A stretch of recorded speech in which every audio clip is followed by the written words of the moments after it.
The world is a safe and solid place, anchored to reality in safe and solid ways. But artists see things differently from the rest of us. And in the case of the celebrated New England painter Richard Upton Pickman, they see them very differently indeed. Pickman's Model by Howard Phillips Lovecraft.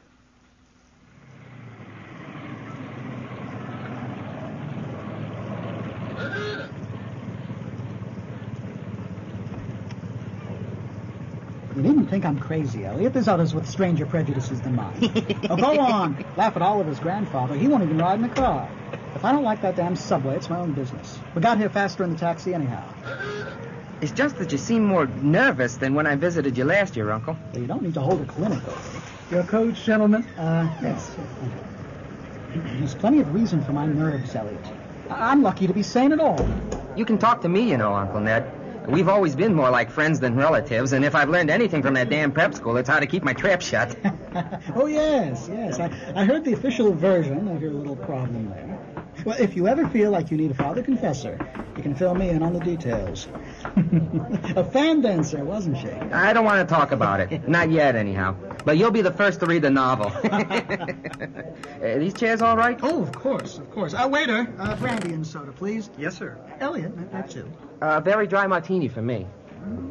That's what comes of living in New York. It's the best place in America for an aspiring young novelist. All the Ziegfeld girls, the theater, the flappers, Harlem, the village. The flappers, and the flappers. And the flappers. Ah, youth. Well, maybe you ought to hear it. You were at least a nodding acquaintance of Pickman's. And you've been after me about it ever since I began to cut the art club and Pickman. Now that he's disappeared, I come round to the club once in a while, like today. But my nerves aren't what they were. But understand, I don't know what's become of Pickman. I don't like to guess. He probably surmised I had some inside information when I dropped him. That's why I don't want to think where he's gone. Let the police find out what they can. It won't be much. They don't even know about that old North End place he rented under the name of Peters. But then, I'm not sure I could find it again myself. Not that I'd ever try. Not even in broad daylight. What? A North End place? Under a pseudonym? Or did he keep a mistress, or do you know? No. Yes, I do. A mistress? Pickman? Yes, I know. Or I'm afraid I know why he maintained it. That's why I don't tell the police. They'd ask me to guide them. And I can't go back there. Couldn't, even if I knew the way. Well, you've certainly got me thoroughly intrigued. If not for a lady friend, why did he keep a hideaway? Drugs? Some unmentionable vice? I'm coming to that. There was something there. And now I can't use the subway or go down into cellars ever again. Oh, go on, have your laugh. That's why I don't tell this to anyone, among other reasons. I'm not laughing at you, Uncle Ned. It just seems a bit melodramatic. It's just that I always saw you as too sophisticated to be shocked, well, at art. Art. You should understand me well enough to know I'd never have dropped Pickman for the same silly reasons fussy old women like Dr. Reed or Joe Minot or Rosworth did. Morbid art doesn't shock me. And when a man has the genius Pickman had, it's an honor to know him, no matter what direction his work takes. Boston's never had a greater painter than Richard Upton Pickman. On that, I've never swerved an inch, not even when he showed that ghoul feeding. That's when Minot cut him, remember? Of course. The Back Bay Philistine. Yes, yes. But you know, it takes profound art and insight into nature to turn out stuff like Pickman's. Any magazine cover hack can splash paint around wildly and call it a nightmare or a witch's Sabbath or a portrait of Satan himself. But only a great painter can make such a thing really scare or ring true.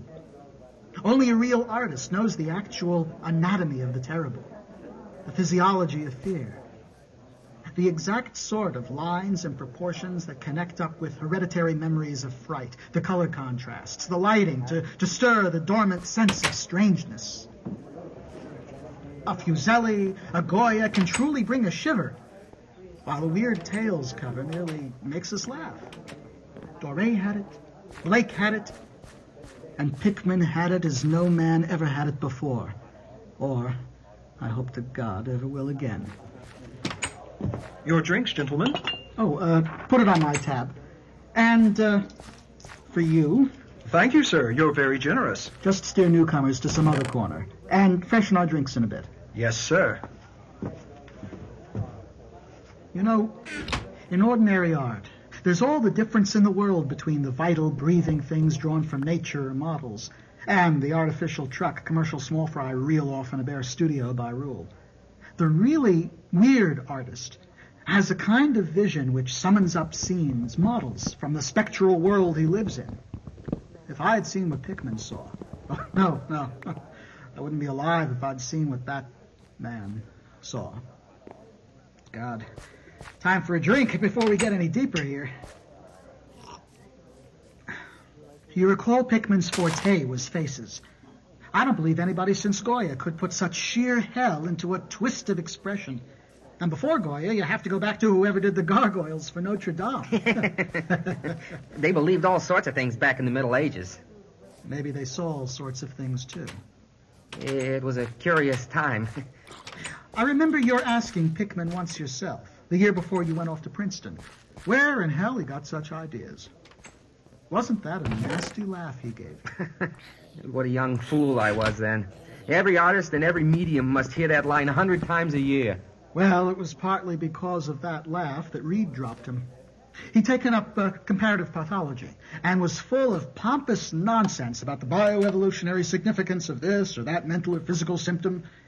He said Pickman repelled him more and more each day, even frightened him towards the last.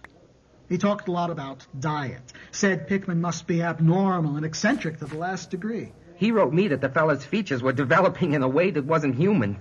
I told him he'd let Pickman's paintings get on his nerves. He wrote me that you told him the same thing yourself.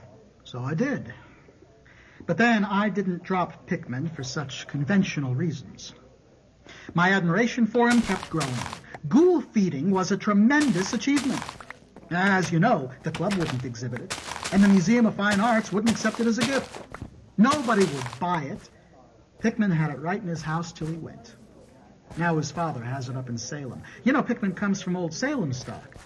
A witch ancestor of his was hanged in 1692. No, I didn't know. It's fascinating. I hope I'm not boring you with all this aesthetic theory. I did promise you the inside story on Pickman. No, not at all. But I still don't see...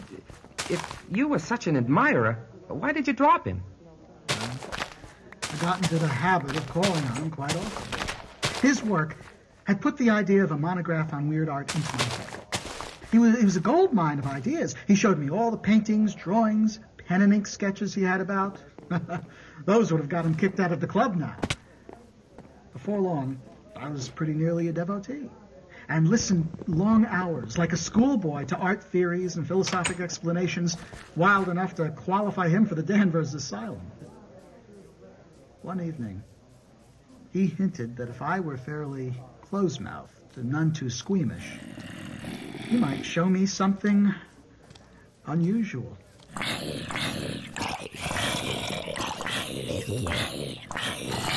You know, there are things that won't do for Newberry Street. They're out of place here. They can't be conceived here. Back Bay isn't Boston. It isn't anything yet. It's had no time to attract human ghost beings who have looked on hell and known the meaning of what they saw. Wicked Richard. The place for an artist to live is the North End. Any sincere aesthete would put up with the slums for the sake of the spirits left from the days when people weren't afraid to live and feel and die. I can show you houses that have stood 2 centuries and a half or more. Houses that have witnessed what would have made a modern house crumble into powder. You call the Salem witchcraft a delusion. But my great-grandmother, 4 times removed, could have told you things. They hanged her on Gallows Hill with Cotton Mather looking sanctimoniously on.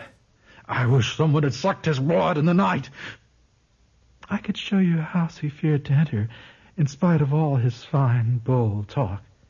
He knew things he didn't dare put in that stupid book, Wonders of the Invisible World. Did you know the whole North End once had a set of tunnels that connected certain houses with the burying ground? And, see, let them prosecute and persecute above ground. There were places below where voices laughed in the night. Why, man, out of 10 surviving houses built before 1700, I'll wager that in 8 I can show you some queer thing in the cellar. Bricked up arches, wells leading nowhere. There were witches and what their spells summoned, and pirates, and smugglers, and privateers. I tell you, people knew how to live, how to enlarge the bounds of life in the old time. So, you haven't been digging around in the past for nothing. Oh, so you're interested in this sort of thing? Of course. What have I told you? That I've got another studio up there where I can catch the night spirit of antique horror and paint things I couldn't even think of in Newbury Street. Yes, I decided long ago one must paint terror as well as beauty from life. I did some exploring in places where I had reason to know terror lives. Reed at the club thinks you're some sort of monster bound down the toboggan of reverse evolution.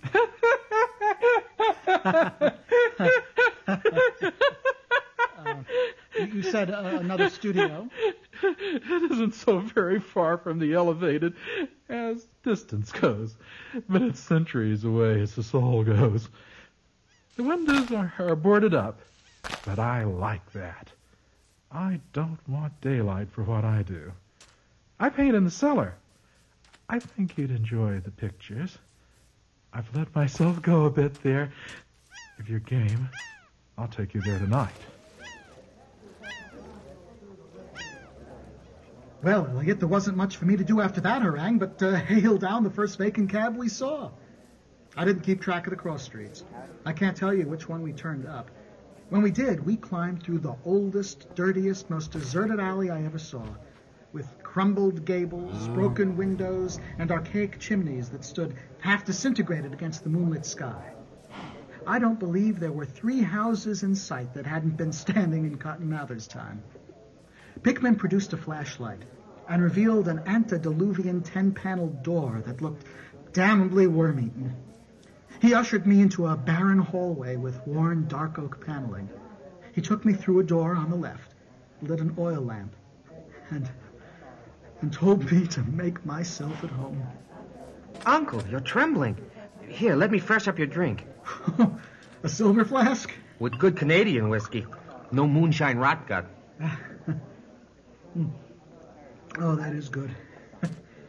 Elliot, I'm what the man in the street would call hard-boiled.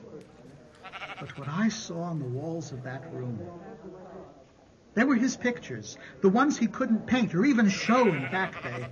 He was right to say he'd let himself go. Here, have another drink. Or at least I need one. What were the paintings like, Uncle Ned? The awful horror, the loathsomeness, came from simple touches beyond the power of words to classify. Nothing exotic, nothing unworldly. The backgrounds were mostly old churchyards, deep woods, cliffs by the sea, brick tunnels, ancient paneled rooms, or simply vaults of masonry. Copp's Hill Burying Ground was a favorite scene. The madness, the monstrosity lay in the figures in the foreground. They were seldom completely human, but often approached humanity in varying degrees. Most of the bodies were roughly bipedal, but had a forward slumping, vaguely canine cast. The texture of their flesh was a kind of unpleasant rubberiness. Oh, I can see them now. They were usually feeding. They were sometimes shown in groups in cemeteries in battle over their prey. The expression on the corpses' faces. Occasionally, these things were shown leaping through open windows at night or worrying at the throats of sleeping victims. But don't get the idea that I'm like some 3-year-old kid frightened of the mere setting. It was the faces, Elliot. Those accursed faces that leered and slavered out of the canvas with the very breath of life. That nauseating wizard had waked the fires of hell in pigment. Give me that flask, Elliot.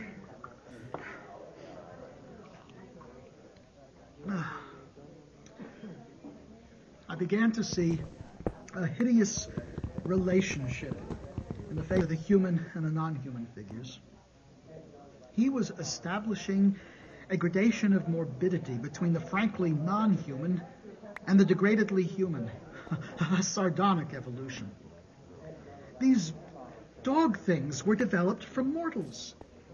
There was one piece called The Lesson.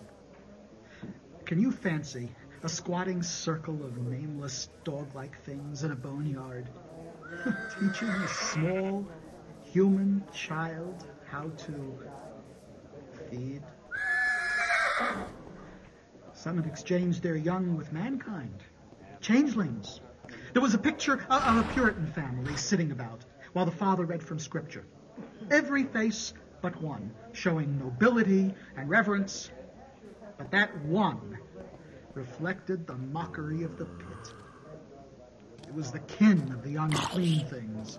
And in a spirit of supreme irony, Pickman had given the features a very perceptible resemblance to his own.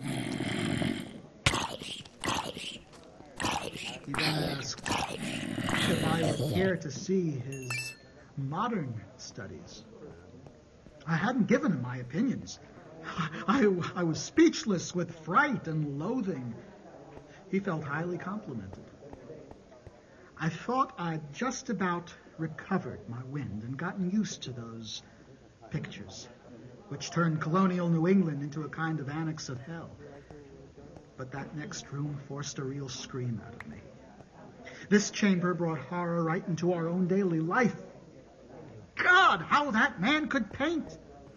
There was a study called Subway Accident, in which vile things clambered up from the floor at the Boylston Street subway station and were attacking the crowd of people on the platform. In another, things lurked behind furnaces and cellars, grinning as they waited for their first victim to descend the stairs. One disgusting canvas depicted a vast cross-section of Beacon Hill, with ant-like armies of mephitic monsters squeezing themselves through burrows that honeycombed the ground. There was a scene in an unknown vault where scores of beasts crowded about one who held a Boston guidebook he seemed to be reading aloud. He was pointing to a certain passage, and every face was so distorted with epileptic, reverberant laughter. I almost thought I heard the echoes. The title of this picture was Holmes, Lowell, and Longfellow Lie Buried in Mount Auburn. I can see how that could be quite perturbing. How were you reacting to Pickman after all this horror show?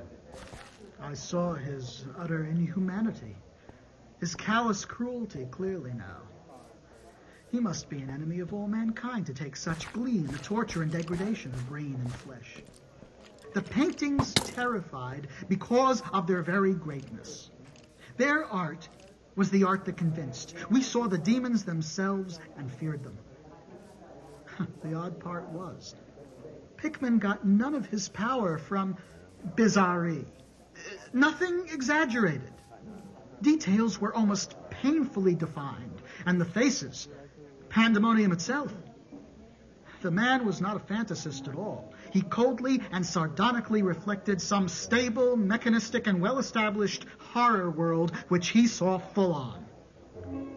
Whatever blasphemous shapes he glimpsed, whatever baffling source he drew on for his images, one thing was plain. Pickman was a realist. What about his studio itself? When we reached the bottom of a damp staircase, he shined his flashlight into a large open space with what was evidently a great well curved by brick in the earthen floor. Must have been 5 feet across, with walls a foot thick extending about 6 inches above ground. Solid 17th century work. An aperture of the network of tunnels that used to undermine the hill, according to Pickman. I use this camera here for background scenes. No use carting my outfit around town for this view or that view. A photograph's as good as the actual scene for sustained work. Here, let me show you this piece. Oh, my God, man, even half finished, it's nauseating.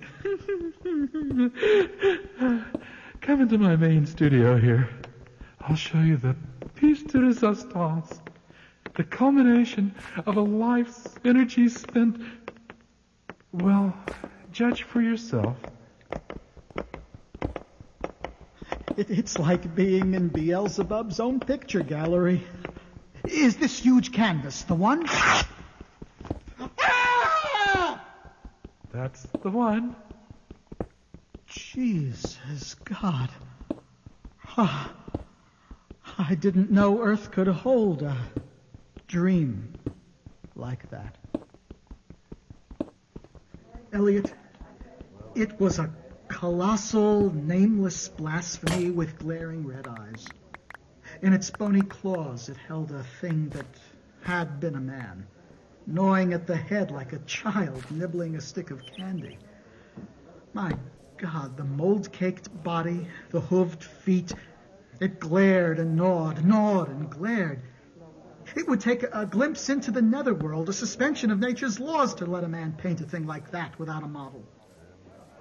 Tacked up to a vacant part of the canvas was a badly curled-up photograph, I thought for a background which Pickman meant to paint. I reached out to uncurl and look at it when suddenly Pickman started as if he'd been shot. He'd been listening with peculiar intensity ever since my scream set off unaccustomed echoes in the dark cellar. Now he seemed frightened. Shh. The hell was that? For your life. Shut up. My God, man. A revolver?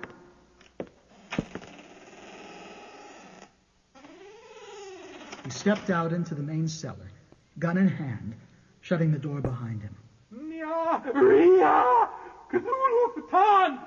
Nya Ria Cthulhu Patan!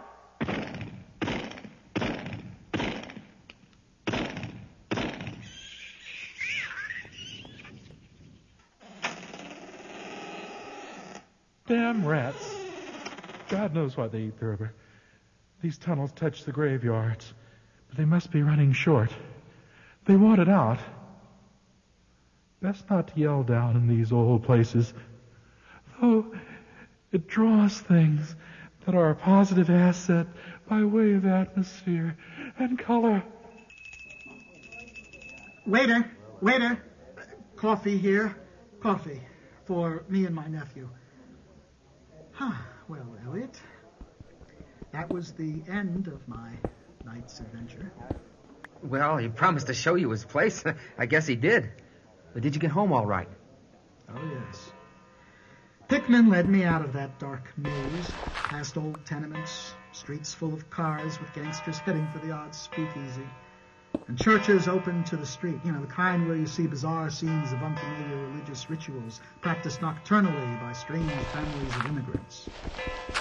I recall a cacophony of church bells. Pickman left me at the corner of Joy. I never spoke to him again. Your coffee, Mr. Thurber, and the young gentleman's. Thanks. I'll have mine black. 2 lumps for me. And for you, a little extra. Oh, thank you, sir. But, Uncle Ned, I still don't quite understand precisely why you dropped him. Richard Upton Pickman. Don't be impatient, Elliot. Pickman, the greatest artist I have ever known, and the foulest being. He wasn't strictly human, Old Reed was right. He found a way to unlock the forbidden gate. It's all the same now, for he's gone into the darkness. Here, let's turn on this lamp. It's getting twilight out. Was it those paintings in his studio, then? Or the one that made you scream? No. Paintings couldn't make me steer clear of subways and cellars. I'm a man of the world, after all. No. It was a photograph. I'd reached out to uncurl it just as the shots were fired, and had absent-mindedly crumpled it into my pocket. I found it in my coat the next morning. Can I see it, Uncle? No. I burned it at once. You see, it wasn't a photo of any background after all. What it showed was simply the monstrous being he was painting on that awful canvas. It was the model he was using. The background was merely the wall of the cellar studio in minute detail. By God, Elliot, it was a photograph from life.